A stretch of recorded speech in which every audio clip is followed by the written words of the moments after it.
हम पता कर लेंगे कि मिल्क को डाइल्यूट किया गया है, मिल्क के अंदर बाहर से कोई सॉल्वेंट मिलाया गया है।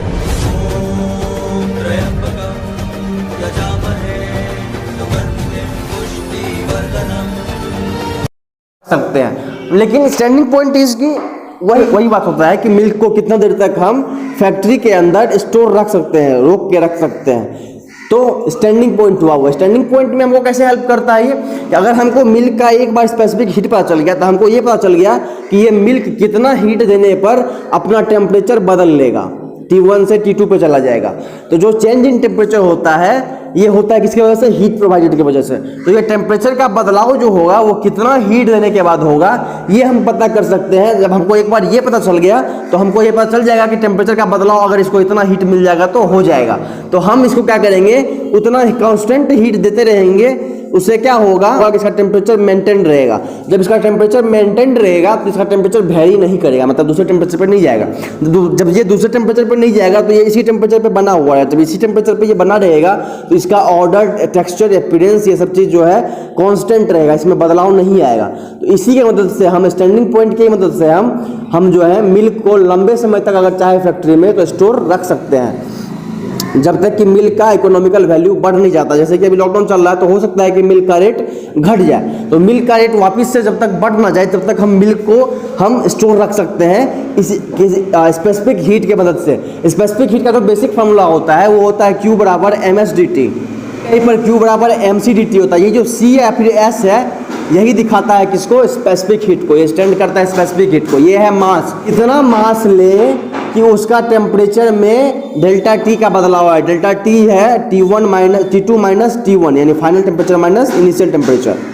किसी बॉडी को कितना हीट दे कि उसका बॉडी एक टेम्परेचर से दूसरे टेम्परेचर पे कन्वर्ट कर जाए, इसी को कहते हैं स्पेसिफिक हीट फिजिक्स के टर्म में और मैथमेटिकल टर्म में, यानी बेसिक। और अगर सिंपल से समझने के टर्म में बोलेंगे तो मैं पहले से बता चुका हूँ इसके बारे में पूरा पर, ठीक है। तो इसके वजह से हम ये जान सकते हैं कि मिल्क को कितना लंबे समय तक हम कहीं पर स्टोर करके रख सकते हैं। स्टैंडिंग पॉइंट क्या है मिल्क का? अगर हमको एक बार स्टैंडिंग पॉइंट पता चल जाएगा तो हम मिल्क को अपने अकॉर्डिंग काम इससे हम करवा सकते हैं। इसको हीट और हीटिंग और कूलिंग में हमको जो है सो ये हेल्प करेगा। स्पेसिफिक हीट कितना हीट करने, कितना इसको डेल्टा T प्रोवाइड करे कि ये हीट हो जाएगा, कितना डेल्टा T प्रोवाइड करे कि ये कूल हो जाएगा। 15 डिग्री सेल्सियस पर जो मिल्क का स्पेसिफिक हीट होता है वो होता है 0.938, यानी अगर हम 0.938 इतना हीट हम उसको, इतना कैलोरी हीट हम प्रोवाइड करवा देंगे तो उसका जो टेम्परेचर है, इतना कैलोरी हीट हम प्रोवाइड करते रहेंगे तो उसका टेम्परेचर इतना पे बना हुआ रहेगा। अगर इससे हमको 16 करना है तो इसको थोड़ा सा बढ़ाना पड़ेगा हमको। Coming on to the next property of milk and that is forming. जितना भी मिल्क होता है वो उसमें क्या होता है? फॉर्म बनता है। फॉर्म क्या होता है? जब एयर ट्रैप होता है लिक्विड के अंदर तो बनता है फॉर्म। अभी फॉर्म क्या है कि फॉर्म सरफेस टेंशन पे डिपेंड करता है। सरफेस टेंशन जितना ज़्यादा होगा फॉर्मिंग उतना कम देर तक बनेगा। सबसे पहले हम समझते हैं कि सरफेस टेंशन होता क्या है, उसके बाद हम समझेंगे कि इसका एप्लीकेशन इस पर कैसे होता है। तो सरफेस टेंशन बोलते हैं, सरफेस का मतलब हुआ सतह और टेंशन का मतलब हुआ तनाव। तो इसके सतह पर कितना तनाव पड़ रहा है इसी को बताएंगे, इसी को कहते हैं हम सरफेस टेंशन। तो अब इस टेंशन जो होता है वो हमेशा पुलिंग नेचर का होता है, हमेशा अंदर की तरफ खींचता है। जब मटेरियल को हम हमेशा अंदर की तरफ खींचेंगे तो उसी को कहेंगे टेंशन। ऐसे अगर बाहर की तरफ भी फोर्स लग सकता है लेकिन कूलिंग नेचर का होता है टेंशन। टेंशन फोर्स जो है वो कूलिंग नेचर का होता है। तो हमेशा मटेरियल को, लेयर को जो है सरफेस को अंदर की तरफ खींचेगा। तो अब अगर सरफेस टेंशन हाई होगा तो कोशिश करेगा इसको बहुत तेजी से अंदर की तरफ खींचने का, और ये जितना तेजी से अंदर की तरफ खींचेगा इसका जो ये लेयर है उतना ही तेजी से टूटेगा। जितना तेजी से इसको खींचेगा उतना ही तेजी से ये लेयर टूटना शुरू हो जाएगा। तब जितना तेजी से ये लेयर टूटेगा उतना जल्दी फॉर्मिंग जो है वो इसके अंदर जो एयर है वो बाहर निकल जाएगा। जैसे ही एयर बाहर निकल जाएगा तो फॉर्म रहा ही नहीं। तो फॉर्मिंग की प्रॉपर्टी जो है वो सरफेस टेंशन पर इनवर्सली डिपेंड करता है कि सरफेस टेंशन जितना ज़्यादा होगा फॉर्मिंग उतना ही कम समय तक बनेगा, उतना ही कम स्टेबल होगा। ठीक है। तो अब क्या है कि जो मिल्क का जो फॉर्म है वो एक चीज़ पर डायरेक्टली डिपेंड करता है और वो है कंटेंट ऑफ प्रोटीन, यानी मिल्क के अंदर कितना प्रोटीन है उस पे ऊपर प्रोटीन का कंसंट्रेशन कितना है, कैसा प्रोटीन है, उसके नेचर पे फॉर्मिंग डायरेक्टली डिपेंड करता है। और फैट पर इन्वर्सली डिपेंड करता है। तो अगर फैट ज़्यादा हो, सॉरी इसके बारे में अभी हमको प्रॉपरली आइडिया नहीं है फैट पर कैसे डिपेंड करता है, फैट का रिलेशन हमको पता नहीं है, तो ठीक है इसके बारे में हम अभी डिस्कस नहीं करेंगे। हम जब हमको पता चलेगा हम इसके बारे में एक शॉर्ट डाल दूंगा मैं इसके बारे में प्रॉपरली डिस्कस करते हुए ना। अभी क्या है कि फैट जो है स्टेबलाइजर की तरह काम करता है, यानी फैट का कंटेंट जितना ज़्यादा होगा मिल्क उतना, मिल्क का जो फॉर्म होगा उतना ही ज़्यादा देर तक बना हुआ रह सकेगा।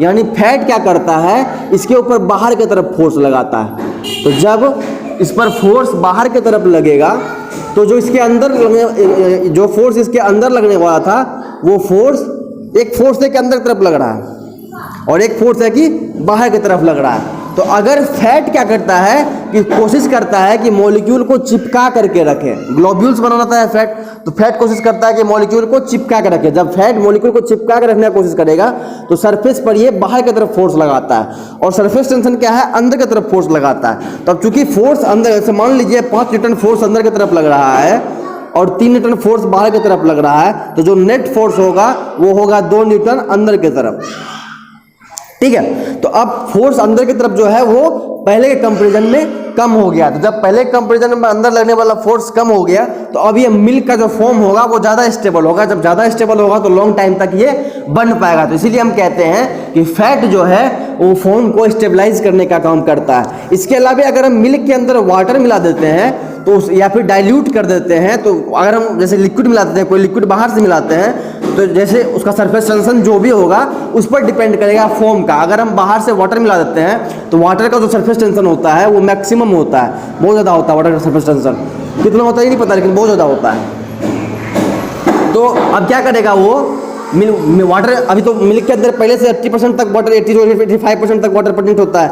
अब वाटर हम उसमें मिल्क के अंदर एक्स्ट्रा मिला देंगे। जब उसके अंदर हम एक्स्ट्रा वाटर मिला देंगे तो फॉर्मिंग जो होगा, पहले जो भी फॉर्मिंग हो रहा था उससे कम फॉर्म होगा, रिलेटिवली कम फॉर्म होगा।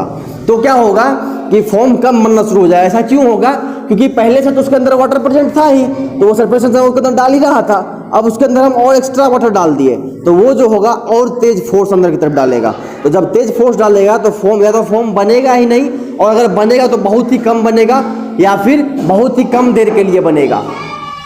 बहुत ही कम देर के लिए कब बनेगा, तब बनेगा जब इसके अंदर हम क्या डाल देंगे, इमल्सिफायर डाल देंगे। यानी अगर हम इसके अंदर वाटर भी डाल दिए, यानी इसके अंदर हम एक्स्ट्रा लिक्विड भी डाल दिए बाहर से, और इसके साथ साथ हम बाहर से इसके अंदर क्या डाल दिए, इमल्सिफायर डाल दिए। तो अगर हम इमल्सिफायर डाल देंगे तो इमल्सिफायर क्या करता है कि इसको हम अच्छे से घुला देता है। तो जब इसको अच्छे से घुला देगा तो वापस से इसके अंदर सरफेस टेंशन कम जाएगा, मतलब पहले से कम जाएगा।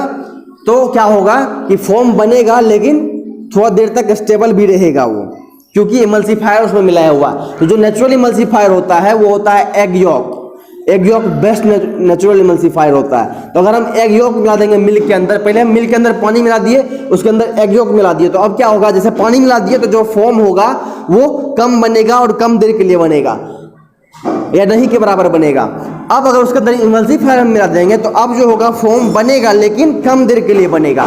तो अगर हम चाहेंगे कि फॉर्म को, मतलब फॉर्म का बनना कांस्टेंट रहे, बनता ही रहे फॉर्म, तो हम उसके अंदर इमल्सिफायर मिला सकते हैं लिक्विड मिलाने के बाद। लेकिन अभी भी प्रॉब्लम रहेगा कि फॉर्म कम समय के लिए बनेगा। तो इससे हम पता कर लेंगे कि मिल्क को डाइल्यूट किया गया है, मिल्क के अंदर बाहर से कोई सॉल्वेंट मिलाया गया है। डिपेंड करता है डिफरेंट सॉल्वेंट पर। मैं अभी वाटर के बारे में बात कर रहा था, वाटर मिलाया तो वाटर का सरफेस टेंशन के बारे में बात कर रहा था। अब कौन सा वाटर लिक्विड उसके अंदर मिलाया गया है उसके बेसिस पर डिपेंड करेगा कि उसका सरफेस टेंशन क्या होता है, ठीक है।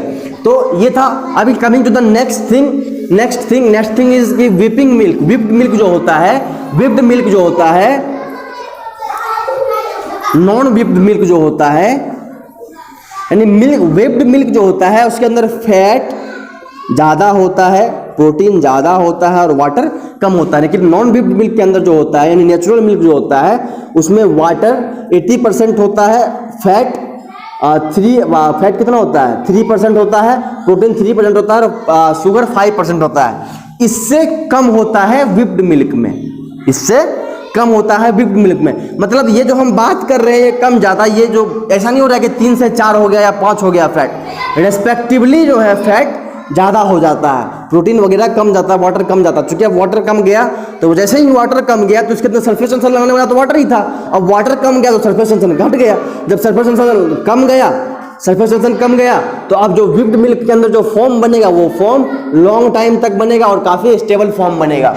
तो this was all the concept related to forming and the content given in the Shakuntala Mani, जो कि मैं जो कुछ भी पढ़ाता हूँ वो पूरा कंटेंट शकुंतला मणि का होता है। तो अगर आप शकुंतला मणि बुक को फॉलो करते हैं और आप फूड प्रोसेसिंग के स्टूडेंट हैं तो आपको बहुत ही इंटरेस्ट आएगा इस चीज़ को पढ़ने के बाद। आप चाहे तो इसको पढ़ कर इस लेक्चर को सुन करके आप उस बुक को दोबारा पढ़ें, या उस बुक को पढ़ने के बाद अगर आप इस लेक्चर पे आए तब भी आपको ये लेक्चर इंटरेस्टिंग लगना चाहिए। और अगर आपको ये लेक्चर इंटरेस्टिंग लगा तो consider subscribing the channel and don't forget to press the bell icon which will help you in future कि जब भी मैं कोई नया वीडियो डालता हूँ तो आपको इसका इन्फॉर्मेशन मिल जाएगा, है ना। ये नोटिफिकेशन बटन को ऑल कर लीजिएगा जिससे कि आपको सारा इन्फॉर्मेशन मिल जाएगा। और वीडियो को लाइक करना ना भूलें, वीडियो थम्स अप, ताकि हमें हमारे मेहनत का फल, हमें मेहनत का समझ में आए कि हाँ हमने जो मेहनत किया वो आपके लिए वाकई में कामगार है। अगर आप सब्सक्राइब नहीं करते तो हमें समझ में आता है कि हम जो मेहनत कर रहे हैं वो बेकार जा रहा है। तो please consider liking the video and subscribing the channel, ताकि आप ऐसे ऐसे कंटेंट और भी सुन सके। हम जो नेक्स्ट वीडियो में जो बातें करने वाले हैं वो बात करेंगे हम न्यूट्रिशनल इंपोर्टेंस ऑफ मिल्क के बारे में, ठीक है। उसके अलावा जो बात करेंगे वो करेंगे effect of heat on milk. ये दो बात हम करने वाले हैं अगले आने वाले वीडियो में। तो अगर आप चाहते हैं कि वीडियो से अपडेट रहे तो वीडियो को प्लीज़ सब्सक्राइब कर दें, चैनल को सब्सक्राइब कर दें और वीडियो को लाइक कर दें।